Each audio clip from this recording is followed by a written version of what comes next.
On the 10th of February 1956, Sylvia Plath wrote to her mother, Aurelia, from Cambridge, where she was, as most readers of this volume of her collected letters will know, a Fulbright scholar, having graduated from Smith College in Northampton, Massachusetts, the year before.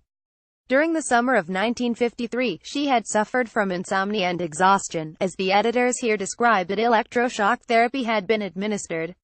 In August that year, she had attempted suicide, taking an overdose of sleeping pills and hiding in the basement of the family home in Wellesley, Massachusetts. Her disappearance was reported in newspapers under headlines such as "Brilliant College Girl Disappears," for she had already made her mark not only as a student but as a published writer in 17 magazine and the Christian Science Monitor. But she recovered, and the scholarship that took her to England opened up a new world. She relished it. "It is cold, biting, with blizzard flurries, and I bike home from classes and market, laden with apples, oranges, nuts, and daffodils," she wrote. "I am grateful for all the uncertainty, and all the horrors of suffering. When I thought I was doomed to be mad for 90 years in a cell with spiders, I am solidly, realistically joyous. I like living in hope of publication. I can live without the actual publication. I write, however poorly, or superficially, for fun, for ascetic order, and I am not poor or superficial, no matter what I turn out."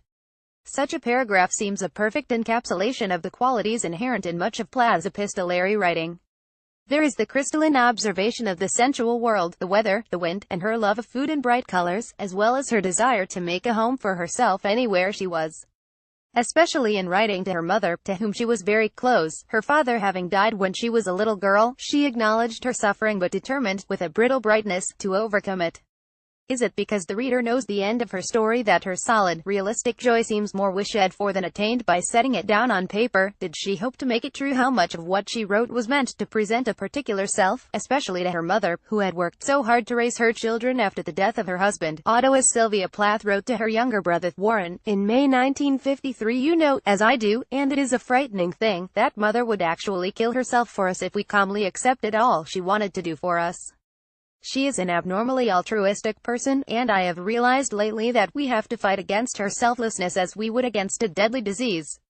It is letters to her mother that dominate this first volume of Plath's collected letters, a book that is more than 1,300 pages long, not counting the index, and ends in the autumn of 1956, a few months after Plath married Ted Hughes in London. And it was to Aurelia Plath that she directed the most idealized portraits of her life, whether she was at summer camp, at college, or abroad, in Cambridge, Paris, or Spain.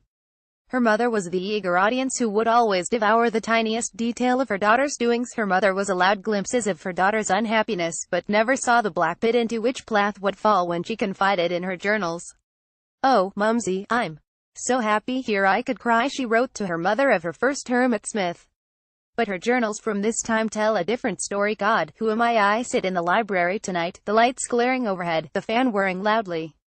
There is my date this weekend. Someone believes I am a human being, not a name merely, and these are the only indications that I am a whole person, not merely a knot of nerves, without identity.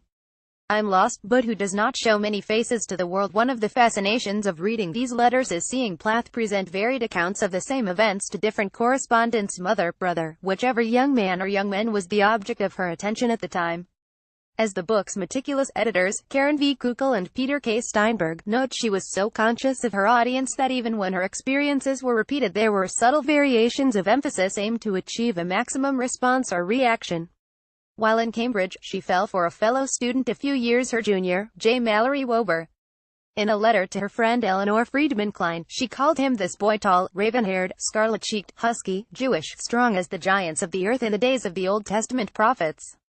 She was only sorry he was so young, writing, "Perhaps I shall burn my birth certificate, learn to give birth at the plow in Israel." But she described him to Gordon Lemire, whom she had dated for a couple of years, rather differently. "My mother impulses are brought out like mad." Aside from the fact that, in the internet age, we'll be lucky if future scholars have any letters by today's writers to peruse, one of the tragedies of Facebook is that posts must be crafted to be read by all and sundry, and so voices are rendered anodyne, insipid.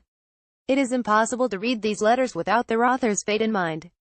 The letter to her mother describing her freezing excursion to buy apples and daffodils was written almost exactly 2 weeks before she met Ted Hughes, a promising young poet, at a Cambridge party to launch a new literary review. Their encounter shadows this long volume, and not simply because it appears in the useful chronology printed at the front of the book. These unexpurgated letters, allowing a broader and deeper view of Plath's correspondence than is offered by Letters Home, the edited selection published in 1975, display, over and over again, her search for a mate to match her. She accepted, in part, the destiny that post-war America determined for her, that of a wife and mother, a homemaker, a bearer of children. More than once, in Cambridge, she remarked on how much she despised most of her women supervisors at Newnham College, blue-stocking grotesques who know about life second-hand. Without a man, she was unbalanced and incomplete. "Oh, how agreeable I am, but I need 50 blazing brutes to tell me so," she wrote to Lemire in 1954. Part of Hewitt's appeal was that he was arrogant, used to walking over women like a blast of Jove's lightning, she told her mother, and when they were married, but living apart, while she continued her studies, she wrote to him, "Away from you my own judgments are all out of kilter." When reading Sylvia Plath's private writing, her letters, her diaries, one always wonders just what her life would have been like had she been born in 1942 rather than in 1932, if the arguments and conversations of second-wave feminism had been cresting when she was still in her early 20s. These what-ifs seem inevitable when writing about Plath, who killed herself in 1963, the same year that Betty Friedan's The Feminine Mystique was published. The publication of these complete letters offers more pieces in the puzzle of Plath's life.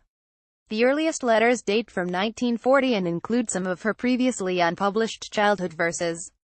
Often her journals, where they exist, are undated accounts given in letters of events described in the journals will enable accurate cross-referencing. And, as Steinberg and Kuchel note, there are no journals from autumn 1953 to autumn 1955. The letters here fill in that gap, to a certain extent.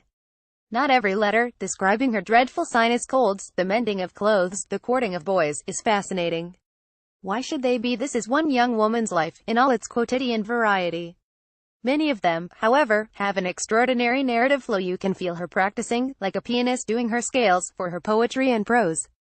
But what the reader comes away with is a renewed sense of Plath's wonderfully powerful appetites, for literature, for love and, indeed, for food, though I'm not sure that everyone will share Plath's excitement over deluxe peanut butter sandwiches spiced with onion, mayonnaise, sick bacon.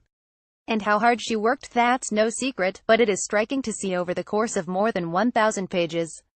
Rejection never dismayed her. She would sit back down at her desk and start again. She was published, she won prizes, and she carefully accounted for the money that she earned writing, but still there was so much to achieve, and she knew it would only be achieved through industry as much as inspiration. Her life had so many facets. She called these letters slices of myself, but this aspect of her young life, her determination, is never less than inspiring for the reader privileged to see her correspondence so long after her death. The Letters of Sylvia Plath, Volume I 194,056, edited by Peter K. Steinberg and Karen V. Kuchel, Faber, 1388 pp. 35 pounds.